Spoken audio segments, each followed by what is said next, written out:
So hello everyone, again my name is Shannon Hines and I'm presenting today my research that I did at the National Institute of Standards and Technology on fire resistant foam. So my overall project goal for my research was to eliminate foam or polyurethane foam as a fire threat in residential home fires. To get to this goal, my objective was to assess or evaluate a layer-by-layer technology or assembly to incorporate eliminating foam as a fire threat. And my personal project goal was to incorporate layered double hydroxide, which is also known as LDH, into a bilayer system for deposition onto the foam. And why do we want to reduce foam flammability?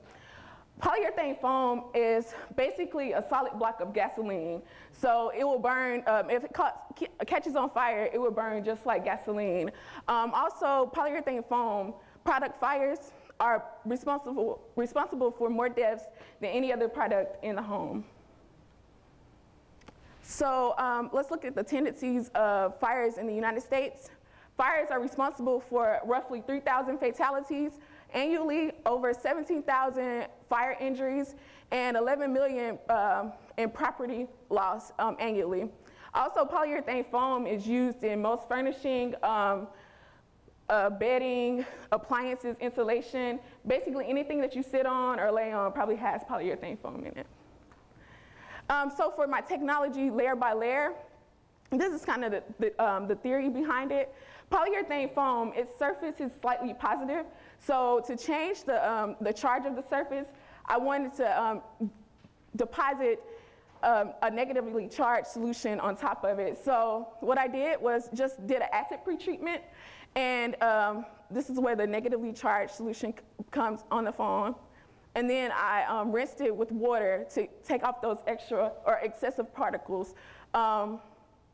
Then I added another oppositely charged solution, creating my bilayer. And this is what you call electrostatic interaction, which is creating my bilayer. And if you keep alternating those charges, you'll create a trilayer, and just keep adding, and you'll create quad layers, essentially more quad layers. So why do we want to use layer by layer technology? Because one thing that a layer by layer technology is very green. You know, everybody is trying to go green nowadays. And it's green because this technology was waterborne, meaning that I use mostly water for diluting my chemicals or my solutions. And also those baths that I used to take off the extra particles were recyclable. So I could keep using them over and over again. So for my methodology, I have my polyurethane foam, and I submerge that into an acid pretreatment. And typically I use nitric acid because I already knew that that would work and it would change the charge of the polyurethane foam. Then I would submerge it into a negatively charged solution, and then continue with 3 water rinses to take off those excessive particles, and then submerge that into a positively charged solution, and continue to finish it off with 3 more water rinses. And I would do this 5 times to actually coat my foam correctly.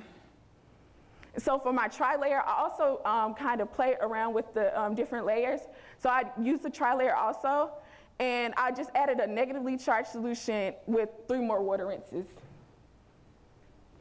So for my solutions and systems, the different solutions that I used was, first I used polyacrylic acid, which is a negatively charged solution, and polyethylenamine, which is a positively charged solution, and they're both polymers.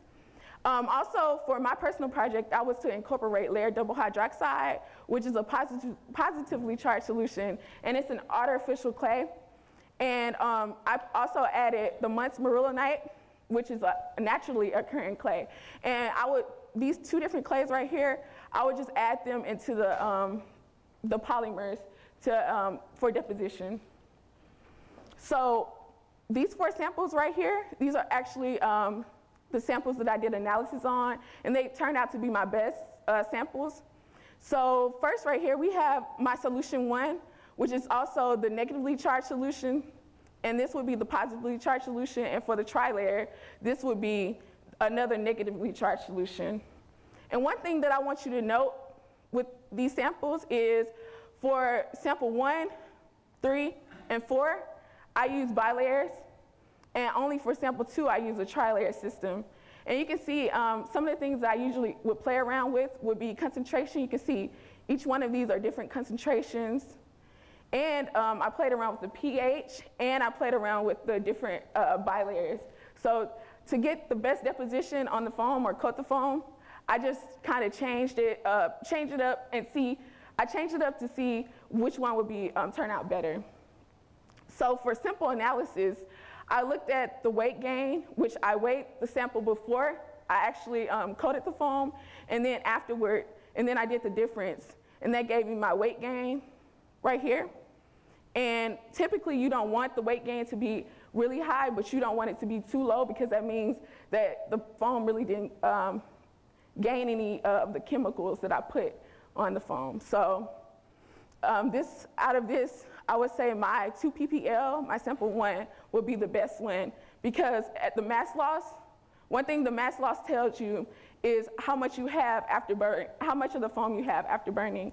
And you can see it's typically lower compared to the other ones. So for my data analysis, I use the cone calorimeter, which is the instrument that I use to, it's just the device to ignite the sample, and it exposes a heat flux in a controlled condition, and it tells us our heat release rates, our mass loss, and things like that. Also, I use the thermogravimetric analysis instrument, and what that was is it just determined the mass in relation to different temperatures in a controlled environment, and that told us our residual mass. And for the scanning electron microscope, it's just a microscope that deposits electrons across the surface, and it tells us different surface descriptions and patterns. So for my analysis of my 4 samples for the cone calorimeter, right here you can see the cone calorimeter. This is an actual machine, and you can see the foam sample would go right here, and you would use an igniter in the back to ignite the sample, and then it would just measure the heat release at a certain temperature. So right here you can see my blue. The blue line is the control foam, and basically the control foam is just the untreated or just uncoated foam, and the rest of them are my samples. And you can tell one thing about the peak heat release is you want it to be as low as possible, because that means that that was the height that it got to, and then it eventually died down. And you see all my samples essentially did those, and you can see the control sample, it had 2 peak heat releases, and then it eventually died down, which is not what you want. So my best sample from this would be my 2 ppl again. It had a peak heat release of only 265.21 kilowatts per meter squared, and then it eventually died down. Also, from the cone calorimeter, these are my actual samples after burning. And again, you can see the 2 ppl right here. And it has most of the, you can see the foam, you can even see the white part still there. So that was one good thing that I noticed about my samples after taking it out of the cone calorimeter. And you can see on most of them, the foam is still there also. So for my SEM imaging analysis, at the top you have the control foam. Right here you have 3 of my best samples that I chose to do analysis on. And what you want from the SEM imaging, you want more particles on the foam. You don't want it to be clear like the control foam. And so that best sample would be 2 ppl again. And you can see it has more particles compared to any of the other samples that I analyzed. So from that, I realized that my 2 ppl was my best sample. So I just decided to do a small scale test on it. And basically a small scale test was just taking it into just an environment where it's no, the temperature is not controlled, nothing is controlled, and see how it will react like in just a regular environment. So you can see right here, my control foam, it acts like a solid block of gasoline. You can see it bubbles up, and At 60 seconds, you can see the flame, it's almost gone, but you can see the flame is even higher than the flame at 30 seconds. But here, right here, at 30 seconds for my foam, the flame is considerably large, but when I get to 60 seconds, it's dying down. And at 90 seconds, the foam for control is completely gone, but it's still on fire because of those drippings still on fire at the bottom. And mine still has its formation and it's continually dying down. And at the end, there's no foam, but mine is still there and it still has its formation. So for my results, this is just the chart that I showed earlier. And you can see that compared to everything else, it had the highest weight gain, but it wasn't too high, and the mass loss was pretty low. So that's what we wanted, and after burning it, we also saw that it was self-extinguishable. So for my conclusion, I did accomplish my project goal. I did incorporate layered double hydroxide, LDH, into my system, and it was proven effective, and it did create an environmentally friendly and self-extinguishable foam outside.